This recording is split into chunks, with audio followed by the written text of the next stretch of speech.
Alors oui, je sais, on est loin des vlogs de ski et des rigolades en tout genre. Ah ouais? Ouais. Je me casse alors. Non, reste. Ok. Parce qu'aujourd'hui, on parle de ça. Eh bien bonjour à tous, bonne année à tous et bienvenue à tous les nouveaux sur cette chaîne. Écoutez, cette vidéo a pour but de donner mon point de vue sur ce que je vis depuis que j'ai quitté l'école à 19 ans et je pense que je ne suis pas le seul dans cette situation. Donc prenez une petite boisson, un petit casse-croûte parce que je pense que cette vidéo va être sous une sorte de format podcast. Dernière phrase avant de commencer, mais tout ce que je vais dire est mon point de vue et comment je l'ai vécu à travers tous ces défis de ma vie. Donc vous n'aurez pas exactement le même point de vue que moi puisque on n'a pas la même vie, voilà. Mais pour dire que les personnes qui sont dans mon cas, vous n'êtes pas seuls. Donc venez, on crée un groupe WhatsApp, on s'aime, on s'entraide, on suce la bite. Bon visionnage.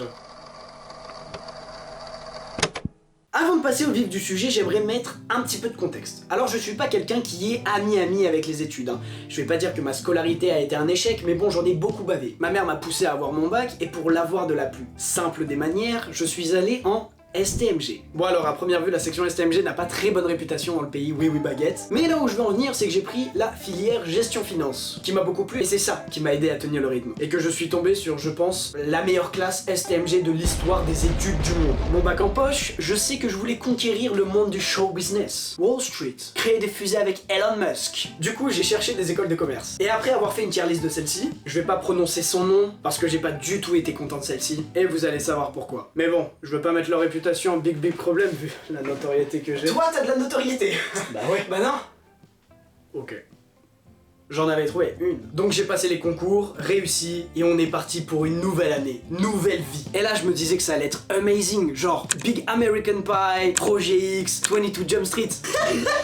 Pas du tout. Que nenni mon ref. Même problème que ma scolarité. Problème de concentration, je comprenais rien aux cours, beaucoup de pression extérieure qui n'a pas beaucoup aidé. Et ensuite j'avais un projet entrepreneurial qui me trottait en tête juste à côté. Et j'envisageais de me prendre moi-même en stage pour monter le projet pendant tout l'été. Parce que le stage se déroulait dans cette période de l'année.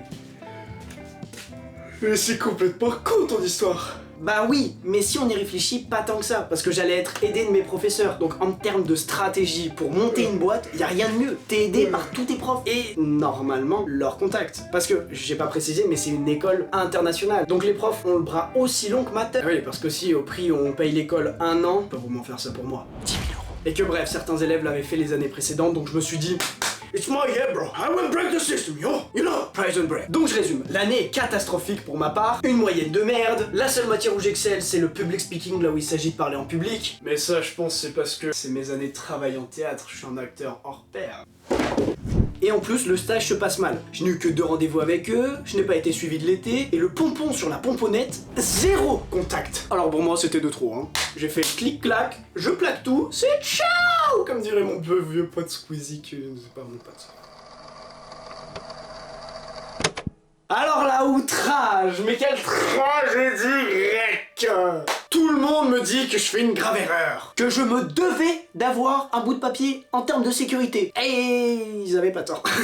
Et maintenant, tu vas faire quoi? C'est quoi tes projets? Non mais Jules, t'es un malade. Pourquoi tu quittes l'école comme ça? Et ça, c'est les questions que tout le monde me posait. Alors, il faut sachez que j'avais déjà tout prévu. Vous vous souvenez de mon stage? Eh ben, celui-ci concernait Dubaï. Oui, bon, je vous vois derrière vos écrans en train de sourire, mais je vous explique, sans rentrer dans les détails, en gros, mon projet, c'était dans l'automobile. Et je me suis dit, bah pourquoi pas Dubaï? Parce qu'il y avait la place, le fric et le bagnole. Les 3 points principaux quand on veut faire un truc dans les voitures. Alors, je pars 2 semaines là-bas. Et je rencontre du beau monde. D'ailleurs, petit aparté, mais je pense que j'ai rencontré 10 fois plus de contacts au cours des 2 dernières années sans école qu'avec 10 000 euros d'investissement dans une école de commerce. Je pose ça, fin de la partie. Alors, Dubaï c'était top, hein, mais rien n'a abouti, du coup, je suis rentré. Et je me suis dit que dans 8 mois, je repartirai quelque part pour essayer avec le même projet. Mais bon, pour pouvoir repartir, faut bosser pour rentrer les pépettes. Alors on enchaîne mes 8 mois de métro, boulot, dodo.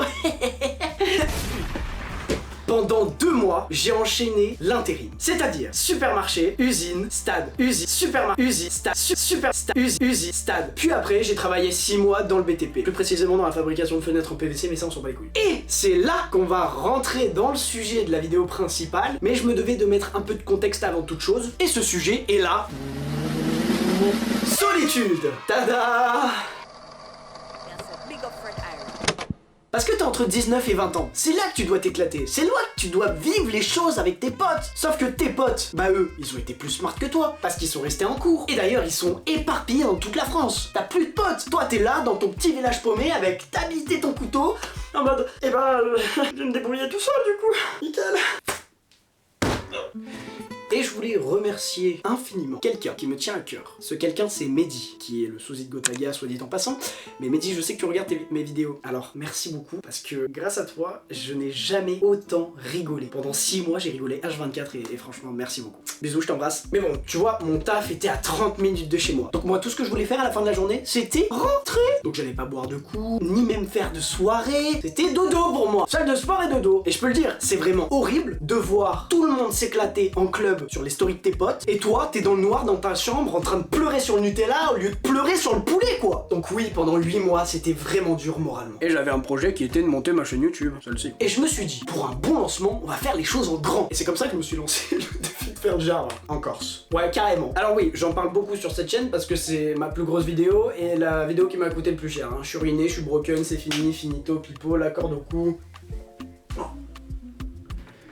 Donc vient l'été, mes potes reviennent, là c'est la Dolce Vita, mais dès septembre, tu vois le même stonk? Et bah là c'est genre l'inverse, une barre de seum qui descend à vue d'œil. Tout le monde est reparti, et là, mais plus rien, le néant absolu, bref. Bon, alors j'ai pas pleuré sur le Nutella pendant bien longtemps parce que j'avais le GR20 fin septembre, mais octobre, novembre, milieu décembre n'ont pas été les plus beaux mois de la vie, ça je peux te l'accorder. D'ailleurs ça se voit dans mes vidéos YouTube, à cette période-là, tu vois que je suis blasé, je fais des trucs dont même moi je trouve ça merdique et je me demande pourquoi je l'ai fait. Mais maintenant j'ai réussi à trouver un équilibre dans la force et ça m'a beaucoup aidé. Et c'est ce que je disais en début de vidéo, c'est que je pense, et je le vois surtout sur les réseaux sociaux, que je suis pas le seul à vivre ces épreuves en tant que jeune. Et du coup c'est pour ça que j'ai décidé d'en parler. Alors bien sûr, différemment, parce qu'on n'a pas tous la même vie, mais on est tous dans le même bateau. Donc les amis, hommes ou femmes, trouvez-vous une passion et mettez-vous des défis. C'est méga important les gars. C'est important pour tenir la route en étant solitaire as fuck, tu vois. Bon, c'est vrai que ça ressemble à genre en mode toutes les vidéos qui disent oui, si tu tiens mon planning, tu vas devenir millionnaire. Et c'est pour ça que dans la description de cette vidéo, tu auras un lien pour accéder à ma formation gratuite. Non, je déconne les gars, restez là, je ne vends pas ça, je ne suis pas comme ça. Ça va pas ou quoi là? Mais on est où? Mais par contre, la seule chose que je peux vous dire, c'est imposez-vous des choses. Partez à la découverte de nouvelles contrées, à d'autres chevals, comme dans Elden Ring, battez des boss, putain. Et intéressez-vous à de nouveaux sujets. Alors, je sais que je suis un petit nouveau sur YouTube, etc. Mais je m'en donne les moyens. Et je prends tout le positif des gens qui me soutiennent à fond dans ce projet. Et c'est ça qui me pousse à tenir le rythme et à avancer. Mais parce que j'ai trouvé ma voie. Et je fais quelque chose qui me plaît. Et quand je regarde ce que j'ai fait en arrière, pas grand chose là, faut imaginer. Et bah, je suis plutôt fier de moi, car sans l'aide de profs ou de qui que ce soit qui me disent quoi faire ou comment le faire, et ben t'es obligé de te sortir les doigts du cul pour aller chercher ce que tu veux. Et je trouve que ça te donne de l'avance sur les autres. Et t'es obligé d'être disciplinaire surtout, à toi-même, envers toi-même. Enfin, perso, c'est comme ça que je le vois. Et c'est comme ça que je le sens surtout. Après, c'est comme tout, si t'es sur les jeux vidéo H24, YouTube ou TikTok, et que tu fais pas grand chose pour faire bouger les choses, arrête pas les études mon ref, continue, reste dans cette voie, parce que sinon tu vas morfler. Hein. Mais la dernière phrase qu'il faut retenir, c'est n'arrêtez pas de créer. Vraiment, créez constamment les gars. Je pense que c'est la conclusion la plus longue de l'histoire de cette plateforme. J'avais envie de parler de ça et que ça me tenait vraiment à cœur de pouvoir aider les gens. Donc n'hésitez pas à commenter. Je vous promets que la section commentaires ne sera pas Twitter mais une safe place, je vous promets. Merci d'être arrivé jusqu'ici. À très vite pour de nouvelles aventures un peu plus divertissantes à regarder. Prenez soin de vous, à la semaine prochaine.